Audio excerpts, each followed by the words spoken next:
Oh my gosh, y'all. This Council of Nine had me up all night under this dang full moon because it was so powerful. Okay, people don't understand the moon's power. Especially these gods. Okay, let me tell you something about gods, all right? Gods are very strong spirits that y'all's hearts have put a lot of power into.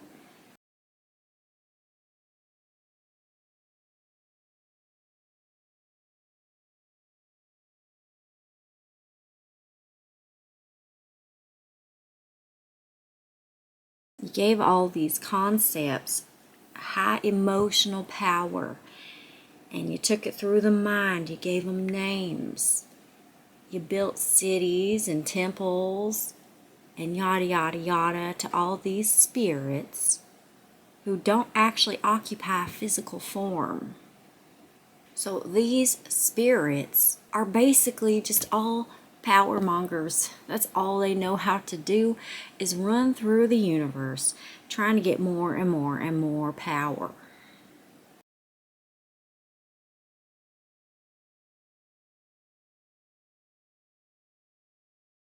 Trying to get more of y'all's heart energy and your mental attention.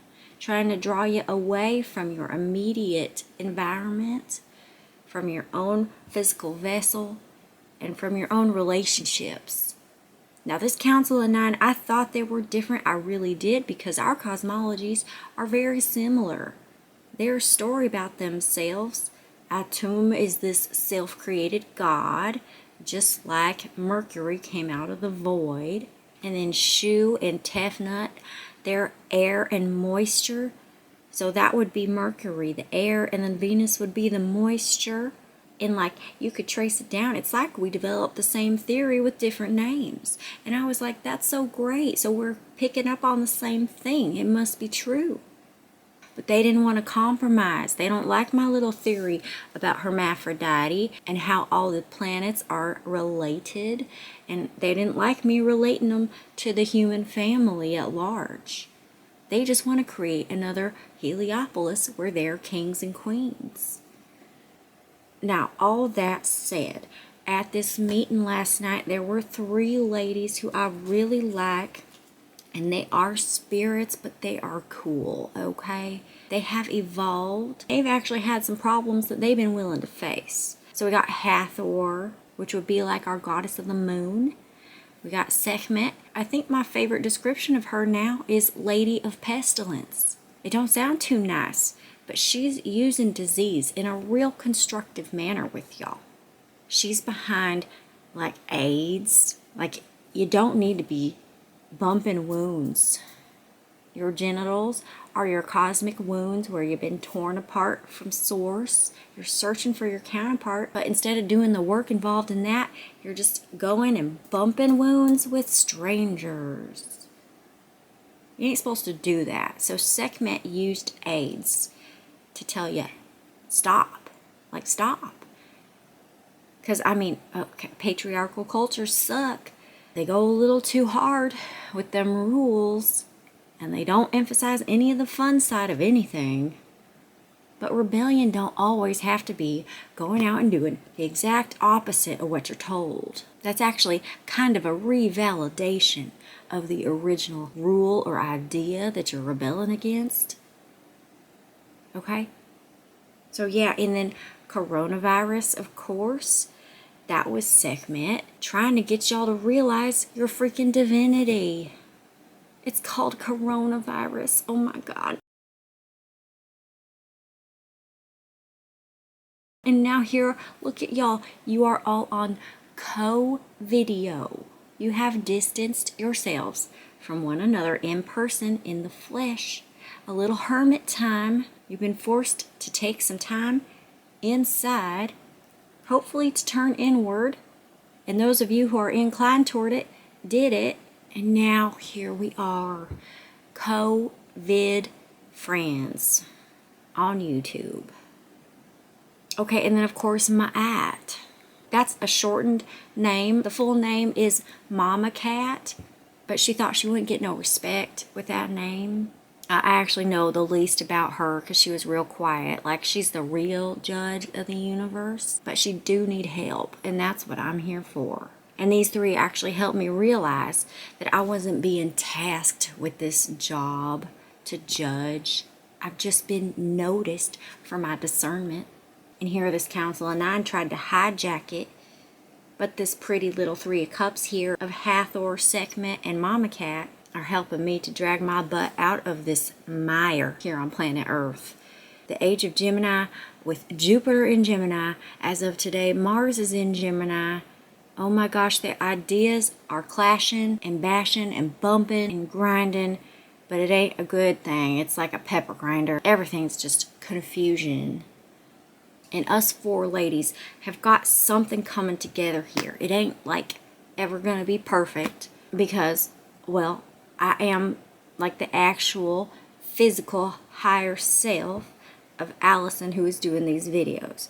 I have a body. I am not just an idea that's become a spirit. So I am categorically different from what these ladies are. And here's another thing I got to tell you. So y'all will still continue probably thinking they got more power than me, because their names you know from thousands and thousands of years ago. Now I have a massive amount of respect and love for that journey they've gone through as spirits and ideas. But they are only alive because of y'all, all the past lives and work that y'all have done. So you know this division between the religious and like the science people. There's the fuck science people and then the I fucking love science people. Well, them science folks are really onto something by saying you ain't got to give all that credit to God or gods. Y'all did the work. Even God, this transcendental subject at the end of time, reigning over everything, is only the sum of all the love and overcoming of obstacles that y'all have done. That's why God ain't here. Like here, you know, like, hey, hello, I'm God. Because God is just all the love, all that heart power that y'all have generated here on Earth. The heart of the cosmos, that is Earth. And look, astrology is very egocentric. It's all about you. You're in the center of your natal chart. Earth is in the center of the whole view of the cosmos that astrology is based on. Let's just stop pretending we're being objective at all here. There ain't no transcendental object at the end of time, because there ain't no end of time. There ain't no such thing as a real object. We are all subjects. Consciousness is a subjective journey, one soul after another, through this material form into a future of love, peace, hard stuff, funny stuff, weird stuff. But ultimately, shit's gonna make a lot more sense as we emerge into the light and really learn who each other are. And draw them distinctions between these lame gods, and I'm sorry to call them that. They kept me up all night. Gosh, and it's the worst when you really think someone deserves your respect and then they disappoint you, you know? But this is where the heart draws back and it says, oh my gosh, well, I've been pretty disappointing too. So why don't I work on my ability to unconditionally love and forgive? So I forgive y'all, this Council of Nine, for fucking up my sleep bad and fucking up my whole channel. But upon review of my earlier videos, they are real boring. So I think we're really onto something here with this judgment theme. I actually know exactly what I need to do. instead of just giving you information for your brainy brain. If I say I'm not just giving you information for your brainy brain, why am I just giving you information for your brainy brain? Ugh, I am so disappointed. So I'm going to use examples from the internet. Being as this is the Gemini age, I'm just going to judge y'all's communications on the internet. I'm just going to tell you, hey, this ain't cool. Or hey, this is awesome. I'm going to try to select examples of y'all's communications according to them colors of the higher and the lower flames, which unlike North and South Korea, work together. They freaking need each other. No man is an island, no flame is an island, no country is an island. Earth is an island, and you're all trapped here together, and you gotta learn to work with one another and love one another. Gosh, bonk it. I hate full moons. Sorry, Luna. I love you. And you know what? If that's as ungentle as the force gets, last night wasn't that bad. Well, the moon ain't even the force. The moon is the power.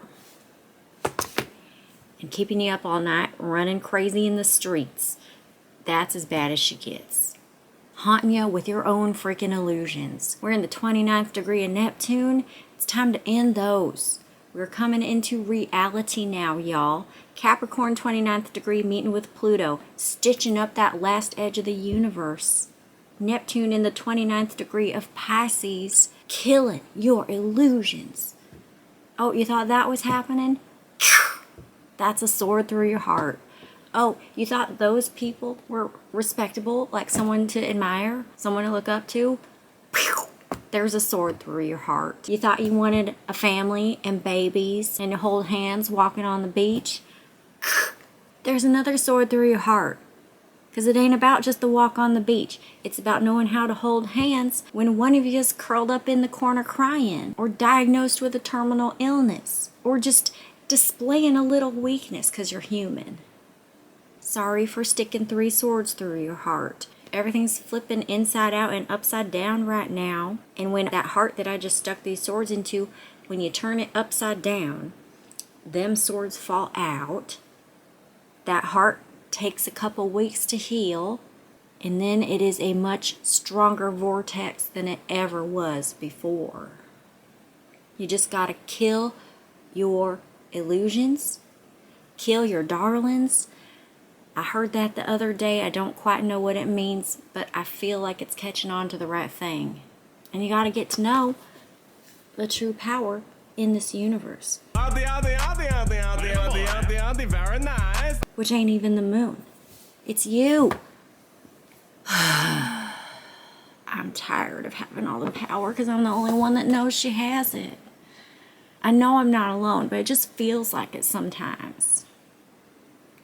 And these very strongly fictional friends, Hathor, Sekhmet, and Mama Cat, sure are a help, but y'all, I'm sick of fiction.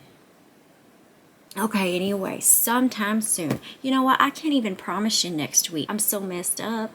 But sometime soon, I'm going to begin my journey up through the chakras, which are those 2 flames.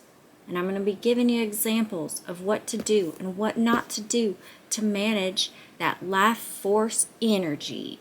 Which, if you ain't managing it well, it is a force. And you do nothing but harm in the world.